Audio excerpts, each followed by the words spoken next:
Hi, I'm Sergey from AWS. In this video, we'll talk about optimization, which is the last stage of migration process. As we've seen in our prior videos, migration is a complex process with a lot of moving parts, and most customers need assistance in their journey to the cloud. Migration paths can vary from lift and shift through deep refactoring of cloud-optimized applications, so the end result is not necessarily always the most optimal with regards to performance or cost efficiency. The objective of an optimization stage is for partner to help the customer adopt and integrate application best practices of cloud-native applications. As part of this process, you can assist the customers by providing training, workshops, proof of concepts, application design, or even architectural guidance. You can definitely leverage AWS resources at this stage. Aside from extensive documentation, workshops, and training materials, you can use AWS ProServe teams to help you assist your customers. In optimization stage, we can start working on enhancing the efficiency of running workloads in AWS. Typically, optimization receives most attention after the migration, but we should think of optimization throughout the migration cycle and find ways to optimize performance or cost during all stages of the migration. Let's take a look at some of the ways we can approach optimization. For application optimization, we recommend leveraging managed AWS application services to help achieve optimal scale and cost efficiency, like S3, RDS, DynamoDB, and others. Services like S3, for example, are used by millions of customers and provide a cost-effective solution at lower management overhead. In addition, managed services like S3 or DynamoDB are designed with scale in mind and would allow you to meet your future performance needs, so you won't have to worry about performance demands of tomorrow. Process optimization might involve improvements to application deployment, such as CI/CD. One of the popular ways to build and deploy applications is to package them as containers. Using automation, packaging your application as a set of containers during build process and utilizing services such as Elastic Beanstalk or Elastic Container Service allows better EC2 resource utilization, security, and out-of-the-box version control through EC2 Container Registry. From the point of view of operations, cloud allows a whole new way of thinking about it.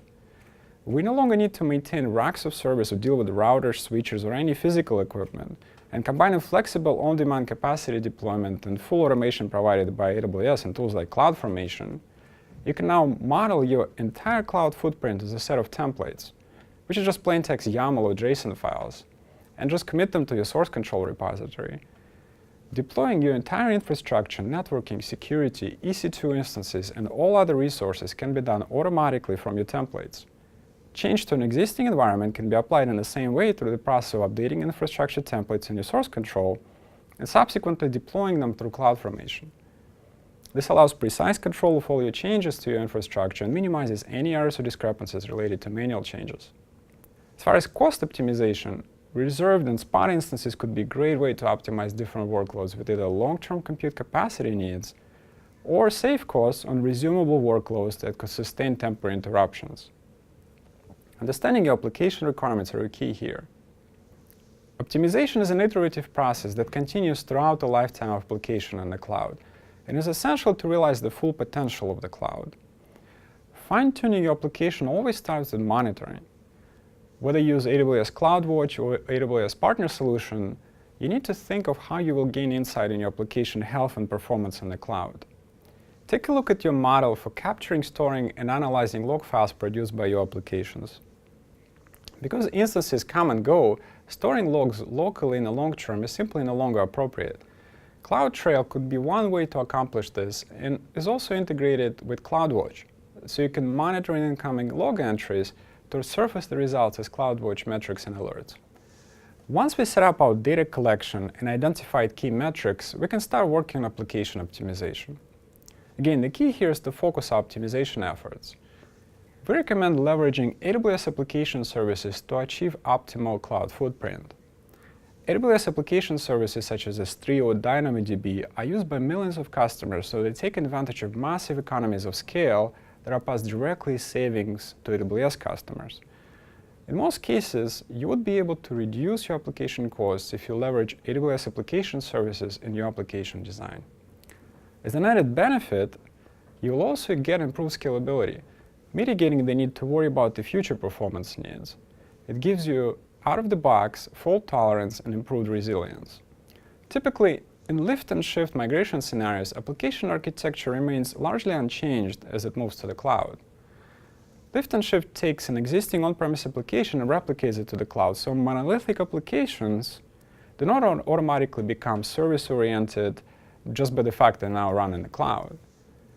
In such cases, consider discussing microservices re-architecture with your customers. Microservices buys you a lot of flexibility and agility because each service can be deployed, tested, and developed separately, especially if the service is decoupled via asynchronous messaging. The downside is increased complexity because your software system now has many more moving parts than a monolith, but the upside of scalability and agility is well worth the effort. Typically, when switching to microservices architecture with many moving parts, you will quickly discover that your deployment build processes need to scale as well. CI/CD or continuous integration, continuous deployment can help here. CI is a development practice that requires developers to integrate code into shared repositories several times a day. Each check-in is then verified by an automated build, allowing teams to detect problems early. This process of frequent check-ins followed by continuous automated build and acceptance testing significantly reduces cost and wasted effort. In addition, CI allows the businesses to quickly adopt new features and rapidly course-correct based on changing business needs. Microservices architecture combined with good CI/CD processes can help achieve better cost efficiency and scalability. It also provides greater agility by being able to iterate quicker and deploy in frequent small batches that have small effect on overall system stability. As we've seen, architecture best practices such as microservices, along with procedural improvements such as CI/CD, are some of the popular ways to optimize cloud-first applications. AWS offers many other options. Overall, optimization is a continuous iterative process with many different tools and options. However, as before, we recommend keeping optimization efforts driven by data analysis to keep sight of the target and making sure that the optimization effort produces the most impactful results. In this video, we took a look at optimization stage, which is the last stage of the migration process.